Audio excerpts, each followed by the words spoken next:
Hey everyone, welcome back to another episode of Nerd Herders. I'm Rich. And I'm Nick. Like we said yesterday, it's an extra special week. It's a big week for us, so big week requires a big beer. That's right. These aren't just tiny hands. Yeah. It's a big bottle. Drinking The Walking Dead Blood Orange IPA from Terrapin. It's pretty good. I'm liking it. I'm liking it. Yeah. We're coming through this thing. It's a lot left. It's a big week. We've got a lot to shoot. We've got a lot of things to talk about. Yes. But today we're going to talk about what we're up to.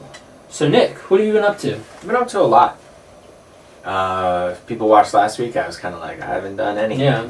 That changed. So I'm going to talk about some of it. I got notes today?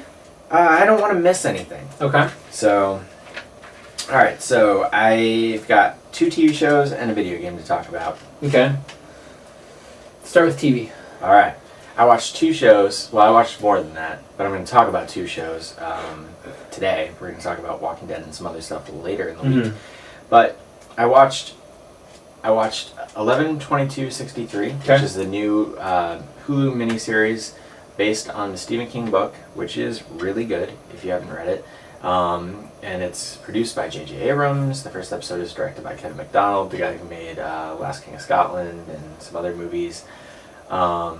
Stars James Franco. It's a time-traveling thing about him going back in time and trying to kill or stop the Kennedy assassination. I watched that, and I also watched the new 2-hour pilot for Vinyl, the new HBO show directed by Martin Scorsese, with a great cast: Bobby Cannavale, Olivia Wilde, Andrew Dice Clay, Ray Romano. Putting everybody in there. So I watched, it's Scorsese, 1970s New York, rock stars. So like it's just drugs. It's checking off all the boxes. Every box and for everything that you would possibly need to be interested in. I mean, Scorsese going back to New York City, 1970s, and 11/22/63. I only liked one of these shows. Ooh, I think I know which one. Which one? I'm gonna guess 11/22/63 was the one that you liked, and you did not like Scorsese's. Vinyl was boring. Really? As hell. Like, I'm gonna give it another episode.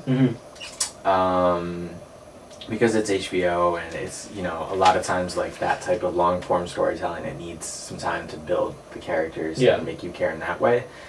But like, I can't believe that it just has such a lethargic pace. And like Scorsese, if there's one thing that he's able to inject into something, it's energy. I mean, you look at like Wolf of Wall Street even, and like all the stories about that were like, this guy's in his 70s and he's still like bringing this frantic energy to it. And it just drags on. Bobby Cannavale, like, he is an underrated actor. He is so good in so many things. Did not enjoy him in this. But we'll see.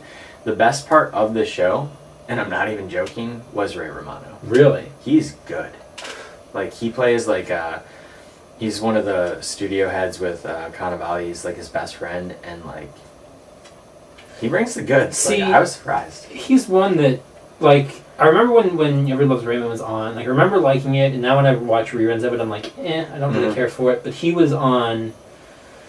He's on Parenthood. I don't remember the name of the show that it was. Yeah, one on TNT. The Men of a Certain Age. Yes, which I thought he was really good in, and that was like a really solid show. So I know he like has those acting chops in there to pull something off. So that's cool to hear that.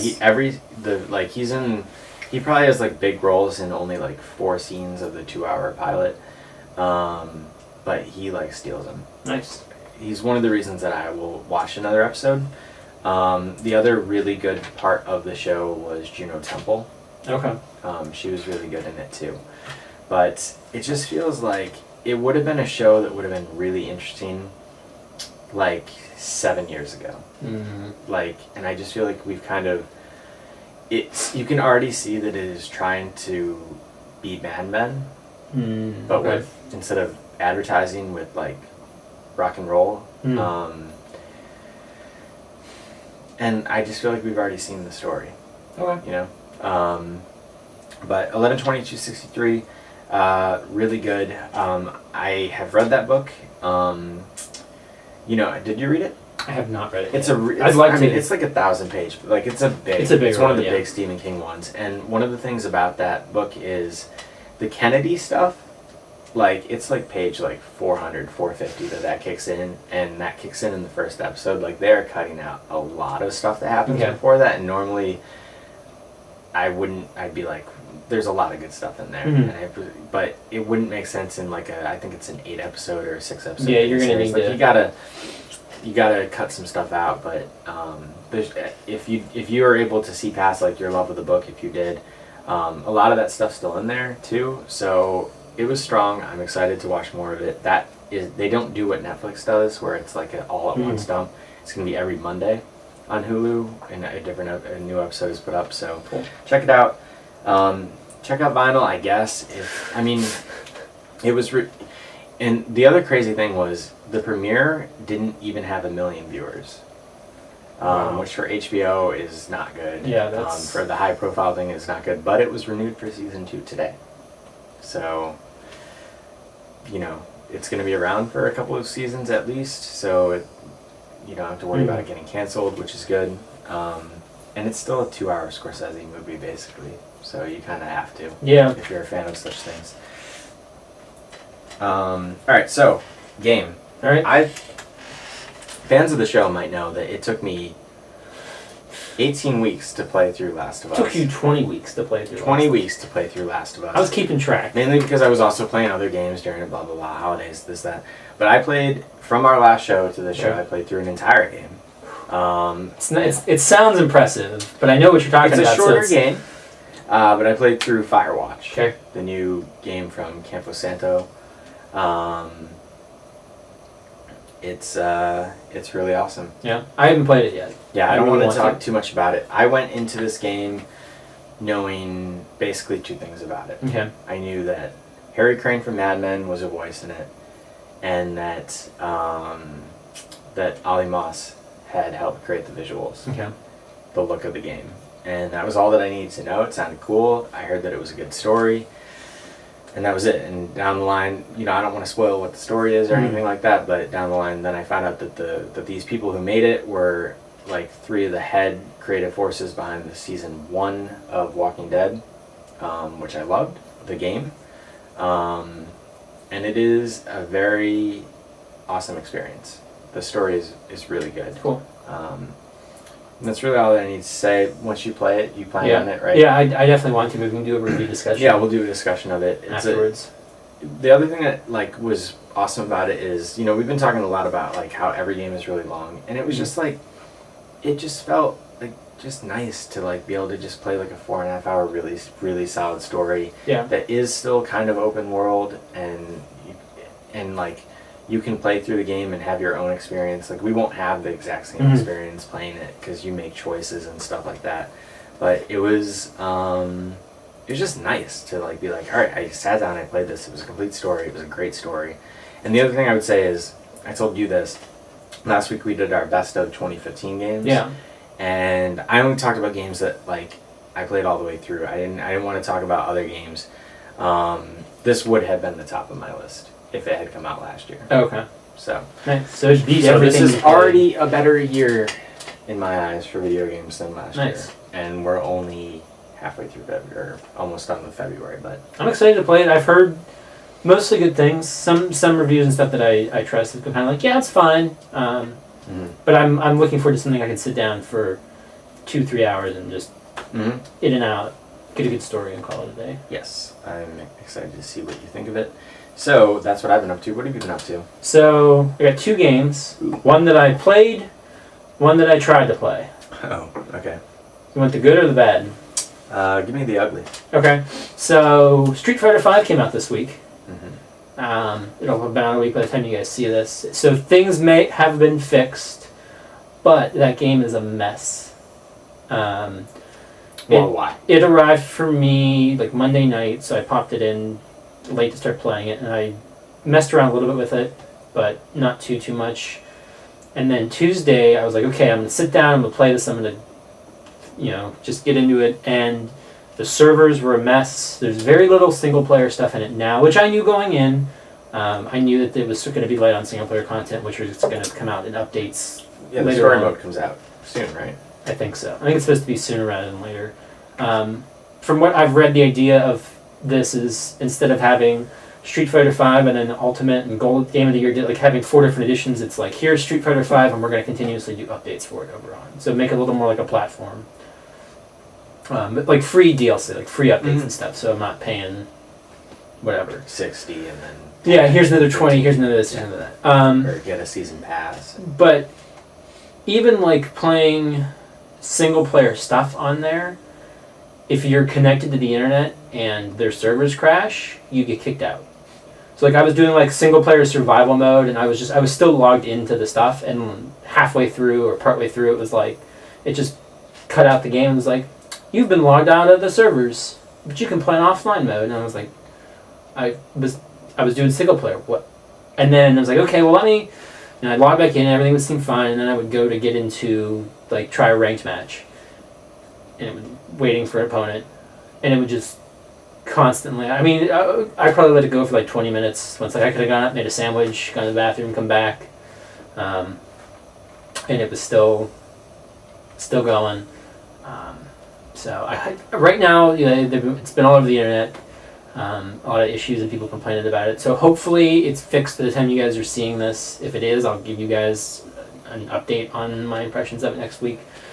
But I just got frustrated. I was like, I don't got time for that. I had too much other stuff to play. It's so to deal with this. It's annoying because, I'm sure there's a lot of people who see these issues and like probably say stuff like, this is what happens when you make it a PlayStation exclusive or something like that. And it's like it has nothing to do with Sony. It's all on Capcom. But they did like 4 betas for this game. How many more betas do you need to do to figure out if your servers are going to work? Like, and you could see the map of like, here's all the people across the world playing, which was kind of a cool thing. Mm-hmm. And like, why aren't you connecting to any of them? Like, what? You did these beta tests for a reason. You did these stress tests. It's annoying. I also, I like that all of the stuff that's going to be added is. I just saw that rock. I like that all the stuff that's going to be added is free. Mm-hmm. But I don't know if I like that all that stuff needs to be added. Yeah, it should have come out. Or that much stuff. There should have been more in the day one. Like there's $60 buy. And like the big complaint right now is there's no arcade mode in it. Like every Street Fighter has, that's really a good idea, has come with like an arcade mode and this and that, and it's just, I'm torn. Like it feels unfinished, but I know they're going to do updates on it. Like it reminds me kind of like of how Splatoon came out, but Splatoon worked at launch. I had no problems with that online at launch. But all right, so you. Obviously, that's a really frustrating and annoying thing, but you did get to play some of it, and how's the gameplay? Gameplay's good. I've only ever been kind of a very casual Street Fighter player, even fighting games in general. Like I've never gotten to any of, especially not the hardcore stuff. But it's fun. I mean, I enjoyed my time with it. The few times I did get to play online with a couple people, I got my ass handed to me. So. I'd love to keep working on it and get better once the servers are up. And I know we've talked about it. Maybe we can do like a let's play or something for it. But it's fun when it works. It's fun. Okay. Hopefully it'll be working by the time people are watching this. Yeah. And then other thing I played some of Unravel, the puzzle platformer from EA. I can't remember that was the publisher. I can't remember the developer of it. They're the ones, if you don't know, who came out on stage at E3 last year. Yarny is the main character, the little yarn guy. The head developer or creator came out on stage at E3. Super likable, very nervous, very excited to tell us about his game. It's fun. I don't love it yet, but I'm really enjoying it. It's gorgeous. It's very charming. The idea is you're this little yarn character who, so far, you seem to be going through photographs of this old woman, and you're sort of seeing her life as you walk through. So, with the first level, you're kind of walking through. It looks almost like her childhood home or something. So you go through the level and you see, you look off in the distance and you see like a memory of like 2 kids playing, and then you keep going and you see another memory of her sitting in a tree or something, coloring, I don't know. And then there's like a photo scrapbook at the beginning of like their, let's say hub world, but the level select kind of area. And as you complete the levels, it fills in all the photographs and stuff and her going through. So I'm like 2 levels in right now. It's cool. It's fun. I'm enjoying it. More than I thought based on some of the reviews and stuff that I've heard of it. Some of the controls are a little iffy, but it's good. I'm liking it. Worth your time. It sounds cool. I like the idea that, whether it was totally successful or not, and you'll find out by the time you finish it. Mm-hmm. But like, I like that it does have all that into the story, and not just like, it could have just been a little yarn guy who's as a platformer. I like that they were a little bit more ambitious. Yeah, it's story. I haven't figured out quite what it is yet, but there's definitely a story going on here. Yeah, so like, what is she? Some little old lady who loved to knit and she died, and then you find out she's dead. Well, it opens with her. It starts off on her, and she's like sitting there, maybe, and she's sitting there, and she's packing up her stuff. She's looking at like photos or something, and she gets up and goes upstairs, and is like looking at these photos as she walks up the stairs. And then it cuts back to like her table and her yarn basket, and like one of the yarn balls falls off the table, and Yarny comes out of that. And I'm guessing, imagine he's like a childhood toy or something of hers. Yeah, or like something like really depressing, like she was making that little toy for her like soon-to-be granddaughter, and her daughter died before birth. Or I keep waiting for some kind of really heavy moment. Why would a game need to be that depressing with a cute little yarn thing? But maybe. Yeah. And like I said, whether or not that's successful, I appreciate that they put so much thought into story around the idea. Yeah. So that's cool. It's fun. And then I saw Deadpool. We both saw Deadpool. We just saw Walking Dead. Yes. We are going to talk about those. Both of those discussions should be up by today. If not, one of them should already be up. One of them should have gone up yesterday, and the other is going to go up. If it's not up already, it'll go up today, the day this airs. So we are going to talk about those things. Don't worry, we have a lot to say about that. Yes. Just wanted to cover. Real quick. Yeah. Did you watch Better Call Saul? Oh, I did watch Better Call Saul. Me too. If you liked the first season, you'll like I really liked it. Yeah. Solid. I'm really excited to see where it goes. I love that it kind of has that Breaking Bad vibe, but not. Mm-hmm. Like it's got such a weird tone that's not like anything else I've seen. Yeah. On TV. But Breaking Bad, especially at the end, after everybody had caught up on Netflix, etc., it was such a phenomenon, and I can't imagine anyone who liked Breaking Bad not liking this show. Mm-hmm. I feel like I don't hear a lot about this. No, and I also feel like remember in the season 1, there's a great scene with Mike. Mm-hmm. I'm talking. I don't even go watch it. It's on Netflix now. Better Call Saul, but like it seemed like he was a shoo-in for an Emmy nomination. I don't think the show was really up for him. Like it was, but there wasn't much talk, and I feel like it ended, and people were talking about it when it was on, and it just kind of ended, and it was out of the conversation. And I don't know why. Like it's so good.